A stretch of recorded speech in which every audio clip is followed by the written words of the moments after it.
Hello guys, welcome back to my channel Tech Dev Guru. आज इस video से और इस समय से हम कुछ अलग करने वाले हैं, विच इज अब मैं डिस्कस करूंगी जावास्क्रिप्ट के top 100 interview questions along with answers. ठीक है, तो ऑब्वियसली 100 है तो हम एक वीडियो में तो कवर नहीं कर सकते, तो हम 10-10 करके या 11-11 करके अप्रोक्स 7-8-9 पार्ट्स में इस वीडियो को डिवाइड करेंगे और आपके पास लाएंगे टॉप 100 जावास्क्रिप्ट के इंटरव्यू क्वेश्चंस जो अप्रोक्स 80% ऑफ द इंटरव्यूज में पूछे जाते हैं। कहीं पे कुछ पूछा जाता है, कहीं पे कुछ पूछा जाता है, तो हम उसको डिस्कस करेंगे। तो बेसिकली मैं एक इंटरव्यू क्वेश्चन लूंगी, मैं उसका आंसर आपसे डिस्कस करूंगी। ठीक है, उसको थोड़ा सा एक्सप्लेन करूंगी, डीप इन कॉन्सेप्ट्स में नहीं जाऊंगी, बस उस आंसर को डिस्कस करूँगी। क्योंकि इस सीरीज़ स्टार्ट करने से पहले अगर आप इंटरव्यू क्वेश्चन देख रहे हो, तो मैं अज़्यूम करती हूँ कि आपको जावास्क्रिप्ट आती होगी, इसकी वजह से आप इंटरव्यू क्वेश्चंस देख रहे हो। ठीक है? तो स्टार्ट करते हैं अपना पार्ट 1। So let's go. चलिए डिस्कस करते हैं अपना पहला इंटरव्यू क्वेश्चन जो बहुत ही कॉमन है। What is the difference between let, const and var? तो हम इंटरव्यू को तीन पॉइंट्स बताएंगे लेट और कॉन्स्ट और वैल के बीच में। तो हम सबसे पहले बोलेंगे कि लेट और कॉन्स्ट क्या होता है। वो कंटेन करता है एक ब्लॉक स्कोप, वाइल वैर हैज अ फंक्शन स्कोप। और इसको समझाने के लिए आप कोई भी एडिटर खोलोगे, ठीक, और उसमें आप उसको समझाओगे कि आपने दो ब्रैकेट्स ओपन किए, अब आपने लिखा x is equal to 9 for example, और उसके बाद आपने आपने कंसोल लॉक किया x को, और उसके बाद फिर आपने इस x को कंसोल लॉक किया। ठीक, अब सबसे पहले आपने लेट लिखा, तो ब्लॉक स्कोप का this brackets are nothing but block scope. तो अगर आप इसको रन करोगे तो ये आपको एरर देगा। क्यों? क्योंकि लेट का ब्लॉक स्कोप है और आप इस x को एक्सेस करना चाह रहे हो which is not defined. But अगर मेरा वैर होता तो ये फंक्शन एकदम सही से चलता, विच मीन्स दैट वैर एज अ फंक्शन स्कोप, वो इस ब्लॉक के अंदर कन्फाइंड नहीं है। तो ये हो गया first difference. Second difference, let can not be reinitialize while var can be. Let and const can not be reinitialize मतलब let x is equal to 9 लिखा मैंने, और let x is equal to 9 फिर से लिख दिया, ये 92 कुछ भी लिख दिया। ठीक, तो मैं एक बार अगर इसको इनिशियलाइज कर सकती हूँ, मैं दोबारा नहीं कर सकती। मैं ऐसे जरूर कर सकती हूँ बट मैं लेट नहीं लिख सकती, री इनिशियलाइज नहीं कर सकती। बट वैन में this is possible. So this is second difference. Now third difference जो बहुत इंपॉर्टेंट है कि at the time of hosting जो वैर के वेरिएबल्स होते हैं, जब उनको मेमोरी मिलती है और जब वो क्या कहते हैं, जब वो डिक्लेयर होते हैं at the time of hosting, वैर वेरिएबल्स आर, सबसे पहले उनको मेमोरी मिलती है, वो डिक्लेयर होते हैं और उनको हम इनिशियलाइज करते हैं एक वैल्यू के साथ which is nothing but undefined. ठीक, लेट और कॉन से केस में क्या होता है, वो भी होस्ट होते हैं होस्टिंग के टाइम में, और उनको हम क्या कहते हैं, डिक्लेरेशन होती है उनकी। ठीक, उन वेरिएबल्स की डिक्लेरेशन होती है बट उनको इनिशियलाइज नहीं करते और उनको टेम्परेरी डेड जोन में डाल देते हैं। तो इसका मतलब क्या है कि सपोज अब यहाँ पे मैंने लिखा वैर एक्स इज इक्वल टू 9।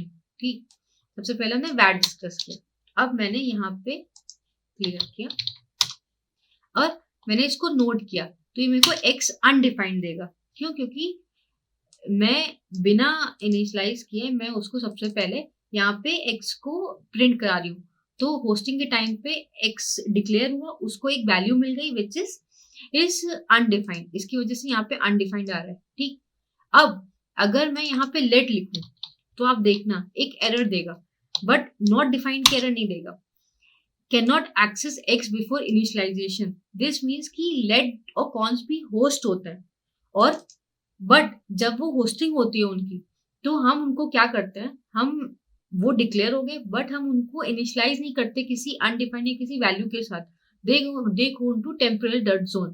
तो जब तक हम उसको यूज नहीं कर रहे, ठीक, जब तक हम उसको यूज नहीं कर रहे तब तक, अब जो है जब तक हम उसको इनिशियलाइज या यूज नहीं कर रहे हैं तब तक हम उसको कंसोल लॉक करेंगे, तो हमको ये can not access before initialization error देगा। ठीक, रेफरेंस एरर देगा। ठीक, ये नहीं देगा कि एक्स इज नॉट डिफाइंड। सो और उसके बाद फिर आता है कॉन्स्ट। अब कॉन्स्ट क्या होता है, जब मैंने यहाँ पे CONST कॉन्स्ट लिखा, तो जैसे वर्ड बोला है कि ये कांस्टेंट की तरह एक्ट करता है, मतलब कि अगर मैंने इसमें कोई वैल्यू डिक्लेयर कर दी तो मैंने अब x को मैं रीडिक्लेयर नहीं कर सकती, वो मेरे को एरर देगा। ठीक, अब सपोज मैं इसको कंसोल लॉग करती हूँ तो आप एरर देखना, ये आपको एरर देगा। So assignment to constant variable possible नहीं है। So these are three differences between let, const and var. आप ऐसे ही इंटरव्यू को एक्सप्लेन करोगे। सो सेकंड क्वेश्चन इज कि ES6 के फीचर्स ऑफ जावास्क्रिप्ट, तो बहुत सारे फीचर्स हैं। तो हम क्या करेंगे, हम ऐसे पॉइंट्स के साथ स्टार्ट करेंगे कि सपोज अगर इंटरव्यू को आपको वहीं रोकना है तो आपको पता हो, तो हम स्टार्ट करेंगे लेट एंड कॉन्स कीवर्ड के साथ। फिर सेकेंड हुआ जो मेरे स्प्रेड और रेस्ट ऑपरेटर होता है। थर्ड, डीस्ट्रक्चरिंग। फोर्थ, फोर्थ क्या हो सकता है, एरो फंक्शंस। और जो डिफॉल्ट पैरामीटर्स हम यूज करते हैं, जैसे हम ऑब्जेक्ट्स को अब क्या कहते हैं लिखते हैं, वो हमारे ES6 में आता है। मैप, फॉर ईच, ये ES6 में आता है। Import export, rest parameter, variable, generator, symbols, promises, template literals, classes, ये सारे फीचर्स हैं ES6 के। ठीक, so I will not explain you one by one, क्योंकि अभी कुछ क्वेश्चंस आएंगे जिसमें मैं कुछ इसमें कवर करूंगी। तो बेसिकली अगर आपसे कोई पूछे, कोई भी इंटरव्यूअर कि ES6 के फीचर्स क्या हैं, तो आप ये सब नाम लोगे, आप एक्सप्लेन नहीं करोगे। इंटरव्यूअर आपको रोकेगा और फिर आप जो भी इंटरव्यू जिसमें रोकेगा वो आप एक्सप्लेन करोगे। तो आप ट्राई करो कि आप बताओ, जैसे आपको मैप फॉर ईच आता है, मैप फॉर ईच बताओ, फिर आप लेट कॉन्स बताओ, फिर आप स्प्रेड रेस बताओ, फिर आप डीस्ट्रक्चरिंग बताओ, फिर आप ये एरो फंक्शंस बता दो, फॉर लूप बता दो, फिर आप उसके बाद फिर आपका ये रेस्ट ऑपरेटर हो गया, स्प्रेड रेस्ट तो बता दिया, टेम्पलेट ट्यूटोरियल्स हो गए, फिर प्रोमिसेस पे हो, फिर टेम्पलेट क्लासेस, इन सब पे हो कि आपको ऊपर ही आपके क्वेश्चन बन जाए तो वो नीचे क्लासेस तक पहुंच ना पाए। ठीक, जो भी आपको सबसे ज्यादा अच्छा आता है उसी ES6 फीचर से स्टार्ट करो। जस्ट द टेक्निक की इंटरव्यू का टेंशन आप ग्रैब कर सको, अगर बीच में आपको रोके तो वो चीज पता हो आपको। तो थर्ड क्वेश्चन है कि क्वेश्चन क्या होती है जावास्क्रिप्ट में।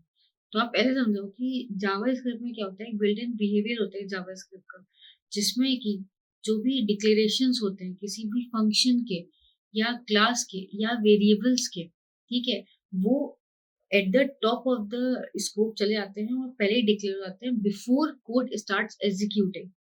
और फॉर एग्जांपल कोई भी एक वेरिएबल हो जो वैर कीवर्ड्स हो, उसको पहले ही बिफोर कोड एग्जीक्यूशन, वो पहले ही उसको उसने देखा वैर ए इज इक्वल टू लवी है, तो उसने वैर ए देखा। ठीक, तो कोड एग्जीक्यूट करने से पहले उसने उस वेरिएबल को डिक्लेयर कर लिया, एक फंक्शन एक्स वाई लिखा है, उसमें कंसोल लॉग लवी कर रहा है।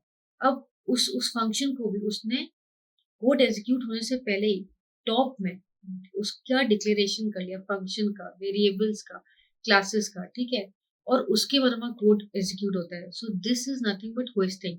अब इसमें एक और चीज कि जैसे वैर है, तो वैर है, अब वैर ए इज इक्वल टू लवली लिखा मैंने और वैर है, उसने उसको होस्ट किया और उसने ए को एक initial value they the, that is undefined. ठीक, जो भी मैंने फर्स्ट एग्जाम्पल में आपको फर्स्ट क्वेश्चन में समझाया था।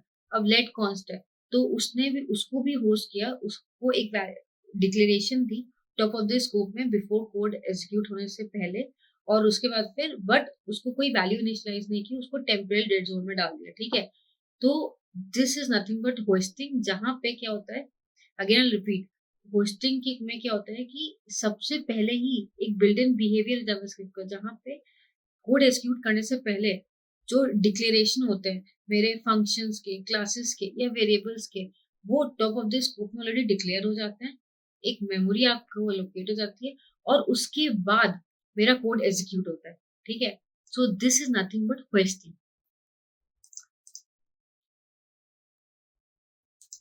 सो what are closures in JavaScript.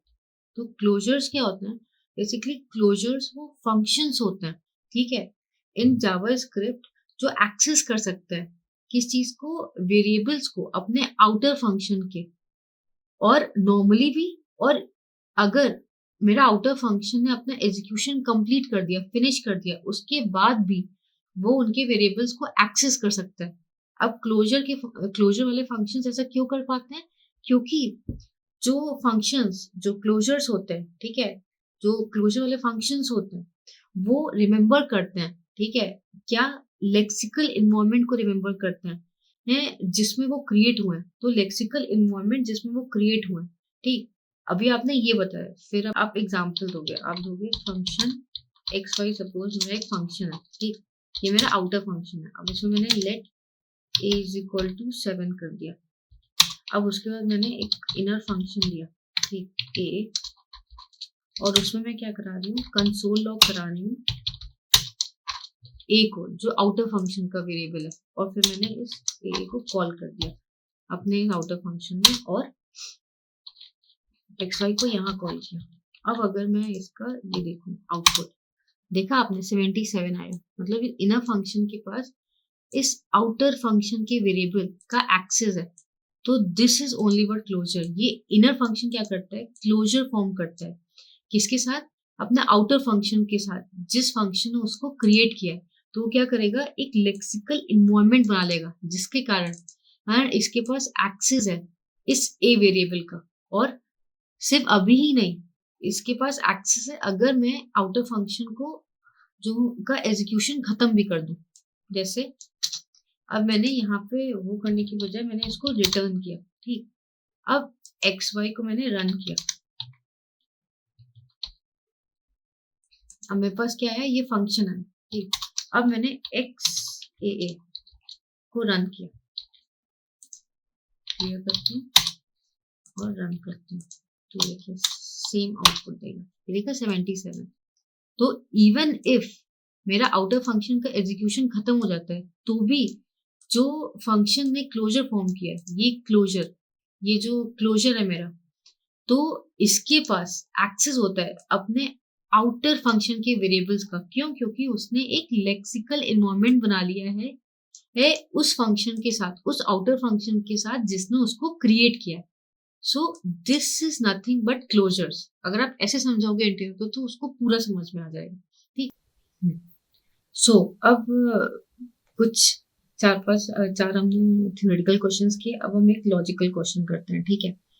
So given a string, reverse each word of the string. Example, hello, lovey. तो hello को मैंने रिवर्स किया OLLEEH में, और lovey वर्ड को रिप्लेस किया, तो अब रिवर्स किया, सॉरी। तो अब मेरे को क्या करना है, ये सोचो कि मेरे को इससे, ठीक है, अब ये स्ट्रिंग है, इससे क्या करना है, हर एक वर्ड एक्सट्रैक्ट करना है, और हर एक वर्ड को एक्सट्रैक्ट करके उसको रिवर्स करना है, और उसके ऊपर उसको कंकैट कर देना है। तो हम इसको करते हैं जावास्क्रिप्ट में, चलिए, ठीक। एग्जाम्पल कॉपी कर लेते हैं, मेरे पास है ये एग्जाम्पल। तो let str is equal to this, अब ये लगा लेते हैं। अब मेरे को क्या करना है, इसको रिवर्स करना है। एक फंक्शन होता है const reverse str equal to, मैंने क्या किया, इसमें str पास किया। अब मैंने इसको कॉल किया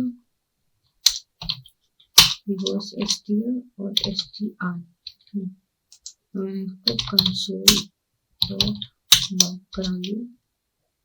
देखिए कुछ रिटर्न करेगा, रिटर्न करेगा let new str is equal to empty, इसके अंदर करके रिटर्न करेगा, ठीक। अब मेरे को इसमें कोड लिखना है,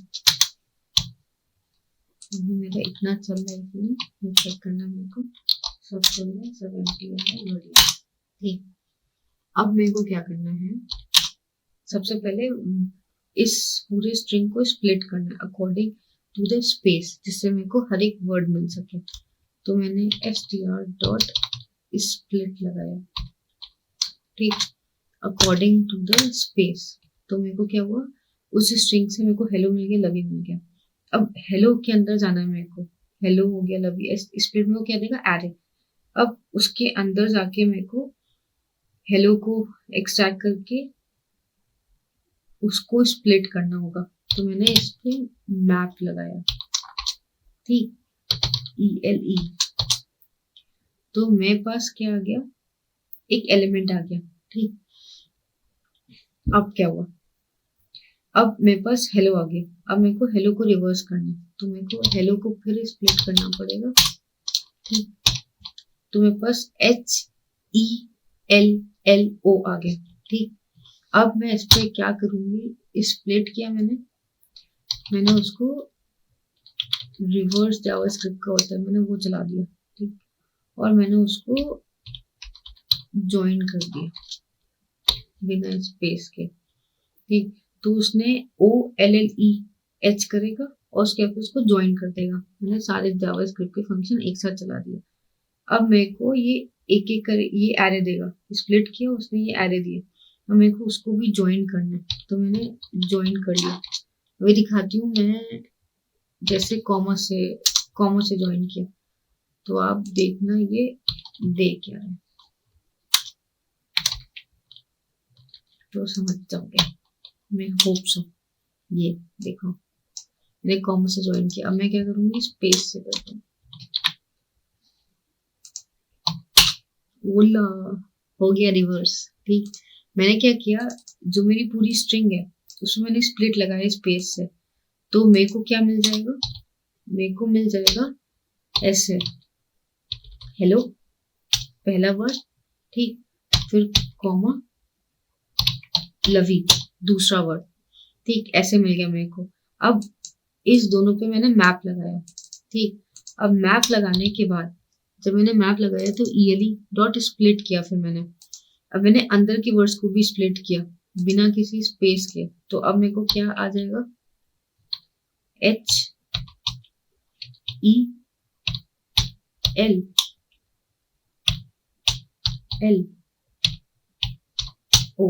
ठीक, अब मेरे पास ऐसे हेलो आ गया।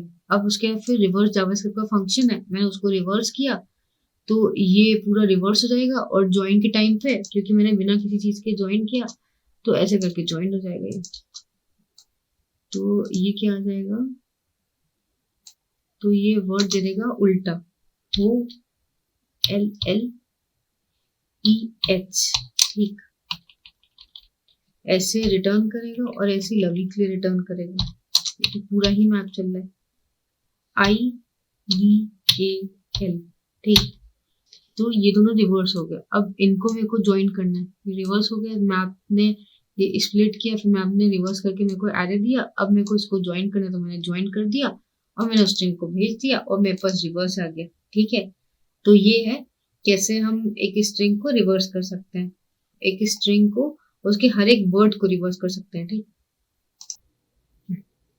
तो नेक्स्ट इंटरव्यू क्वेश्चन है कि कैसे हम डुप्लीकेट्स को रिमूव करेंगे एरे से। ठीक है, फॉर एग्जाम्पल मेरे पास एक है 125 112। अब इससे मेरे को डुप्लीकेट्स रिमूव करना है और आउटपुट आना चाहिए 125। तो इसका तो एक बहुत इजी तरीका है। तो सबसे पहले हम बहुत इजी तरीका देखते हैं जो जावास्क्रिप्ट के फंक्शंस यूज करके होता है। ठीक, तो यहाँ पे हम चलिए हम इसको रिमूव ही कर देते हैं। Let ARR is equal to ये आए, ये एरे है मेरा। अब मैंने एक फंक्शन बनाया, const remove duplicates।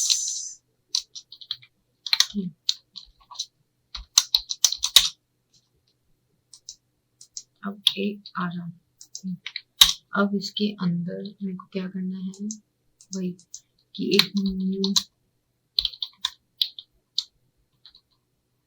ARR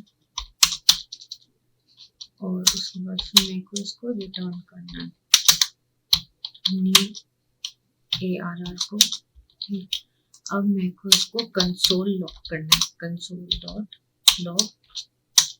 मेरे को एक फंक्शन कॉल करना है, remove duplicates और ARR।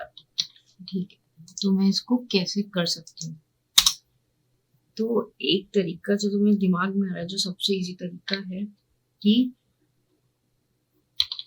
मैं न्यू सेट, जो जावास्क्रिप्ट ES6 का फंक्शन है, ठीक, अब उसके अंदर मैं ये ARR पास कर दूं और ये सेट में सेट मेरे को एरर तो देता नहीं है। फिर मैं उसको जैसे मैं आपको दिखाती हूँ क्या देगा, new ARR is equal to,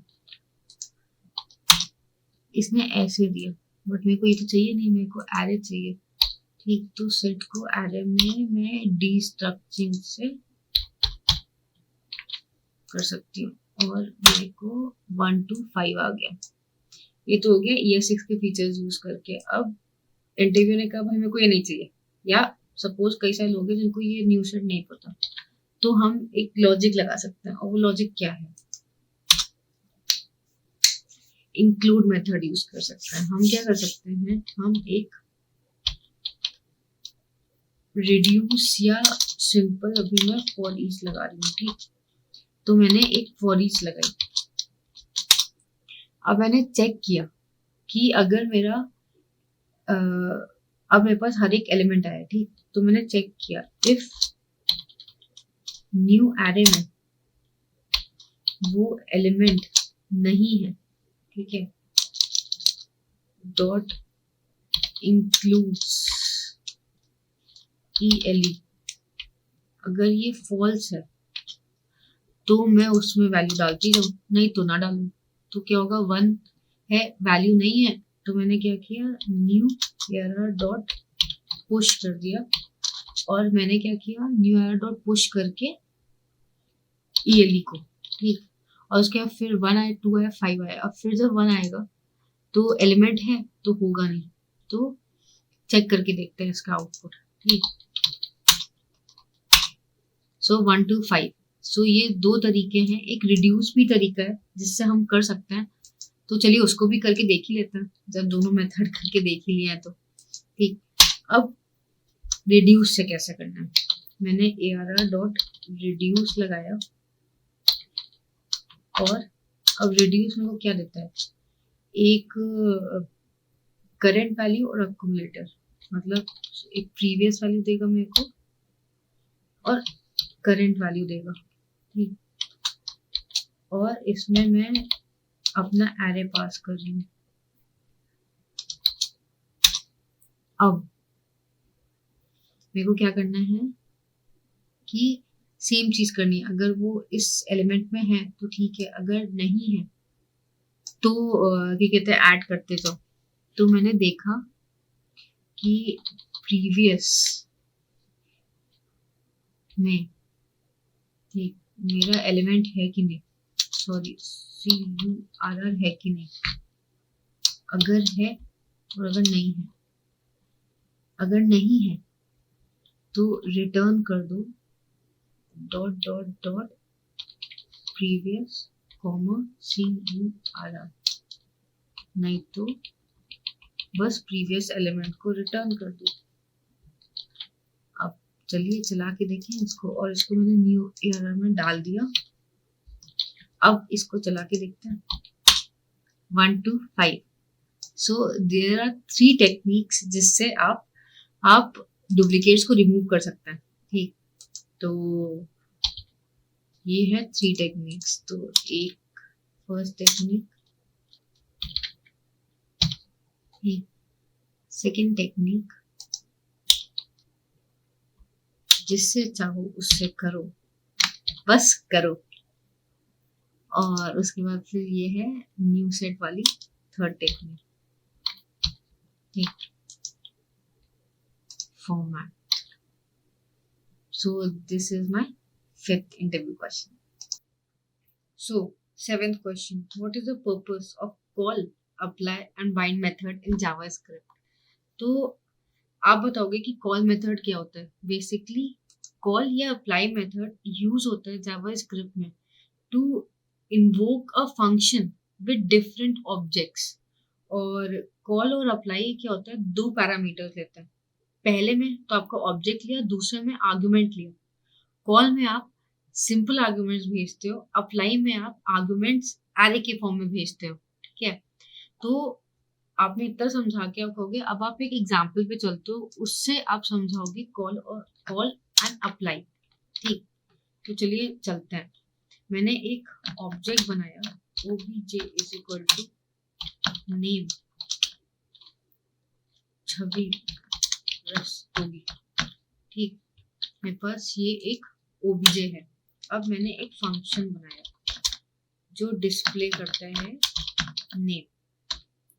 अब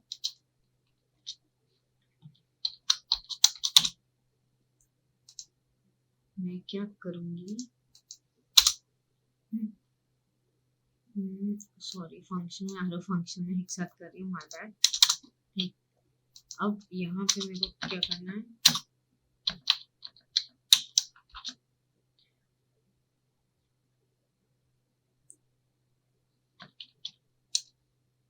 दिस डॉट नेम। ठीक, अब मेरे को दिस डॉट नेम को प्रिंट करना है। अब मैं इस फंक्शन को चलाती हूँ, ठीक है। तो आप बताना मेरे को ये क्या देगा। मतलब ये अनडिफाइंड बट ऑब्वियस। ठीक, हम चाहते हैं कि अनडिफाइंड ना है, हम चाहते हैं कि यहाँ पे ये मेरा या तो छवि प्रिंट हो और या तो ये लवी प्रिंट हो। ठीक, तो अब आता है कॉल मेथड। यहाँ पे call apply, call apply method क्या करता है, कॉल अप्लाई मेथड मेरे फंक्शन को कॉल करता है विद डिफरेंट ऑब्जेक्ट्स। अब वो ये करता कैसे, ठीक, अब ये देखते हैं। तो मैंने क्या किया, मैंने अपना फंक्शन नेम लिया, डॉट कॉल किया। कॉल 2 पैरामीटर्स लेता है, पहला है obj which is my function और दूसरा है आर्ग्यूमेंट। सपोज मैंने यहाँ पे आर्ग्यूमेंट दिया हेलो कॉमा कोडर। ठीक, और अब मैं यहाँ पे 2 पैरामीटर्स पास कर रही हूँ, a कॉमा b, और मैं इसको डिस्प्ले कर रही हूँ a कॉमा b। अब पूरा आउटपुट देखते हैं फिर समझ। ये देखो आप, obj मैंने क्या किया, कॉल मेथड क्या करता है, मेरा फंक्शन लेता है, उसमें डिफरेंट ऑब्जेक्ट्स हम पास कर सकते हैं। तो मैंने ऑब्जेक्ट पास किया, तो अब दिस किसको पॉइंट करेगा, मेरे ऑब्जेक्ट को। सो obj डॉट नेम में क्या है, छवि रस्त होगी। और दूसरा पैरामीटर ये क्या लेता है, दूसरा पैरामीटर ये लेता है आपके आर्ग्यूमेंट्स। तो मैंने यहाँ पे 2 आर्ग्यूमेंट्स भेजे और मैंने यहाँ पे 2 आर्ग्यूमेंट्स a कॉमा b यहाँ पे लिख रखा है। तो वो क्या करेगा, a कॉमा b को ऐसे प्रिंट कर देगा। ठीक है, हम अप्लाई करें। ठीक, तो अप्लाई क्या करता है, अप्लाई भी सेम है। मेरे फंक्शन को अगर मेरे को कॉल करना है डिफरेंट ऑब्जेक्ट्स के साथ, अब जैसे सपोज मैंने यहाँ पे obj1 लिख दिया। ठीक, तो सेम फर्स्ट पैरामीटर इसमें ऑब्जेक्ट, सेकंड पैरामीटर जो आर्गुमेंट्स होते हैं वो कॉमा कॉमा करके नहीं लेता, वो एक एरे के रूप में सारे आर्गुमेंट्स लेता है। तो अब हम चला के देखते हैं। जैसे पहले में हेलो कोडर लवी रस्ट होगी क्योंकि मैंने obj1 दिया, और हेलो कोडर आउटपुट सेम दिया। So this is what you have to explain for call and apply. और मेथड उसमें था which is bind method. Bind method क्या करता है, वो फंक्शन को ऑब्जेक्ट के साथ बाइंड कर देता है। मतलब कि मैंने किया डिस्प्ले नेम डॉट बाइंड। ठीक, अब मैंने obj पास कर दिया। अब इस फंक्शन में ये वाला ऑब्जेक्ट बाइंड हो गया। अब बाइंड क्या करता है, एक फंक्शन रिटर्न करता है। तो मैंने यहाँ पे एक बाइंडेड फंक्शन रिटर्न कर दिया। ठीक, तो इसने मेरे को फंक्शन रिटर्न किया। ये मैं भी बंद कर देती हूँ। अब इसने मेरे को फंक्शन रिटर्न किया। अब मैं ये बाइंडेड फंक्शन बाइंडेड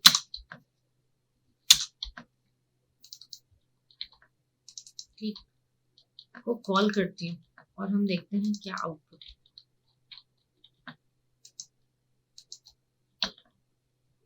कुछ पैरामीटर देते हैं क्योंकि वो 2 पैरामीटर एक्सेप्ट कर रहे हैं।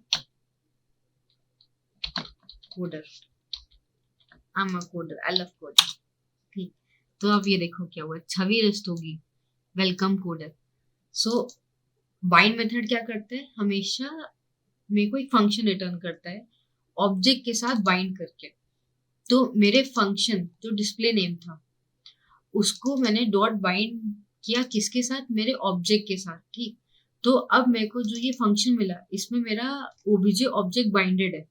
अब जब मैं उसको कॉल करूंगी तो ओबीजे मेथड बाइंडेड है, तो दिस किसको पॉइंट करेगा, मेरे ओबीजे को, और मेरे को क्या देगा, छवि रस्तोगी उसने दे दिया, क्योंकि ओबीजे की नेम में क्या है, छवि रस्तोगी, और a कॉमा b मैंने पैरामीटर के तरह पास किया।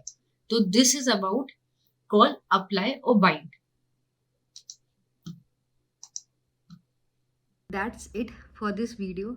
अगर आपको मेरी वीडियो अच्छी लगी हो तो और समझ में आई हो तो do like share subscribe my channel, and आप कमेंट कर सकते हो अगर आपको कोई भी क्वेरी है, I will definitely help you out, ठीक है। एंड नाउ अब आप कुछ भी करो, do whatever you want to do, but keep practicing, and I will meet you soon again with next part of this top 100 JavaScript interview question series.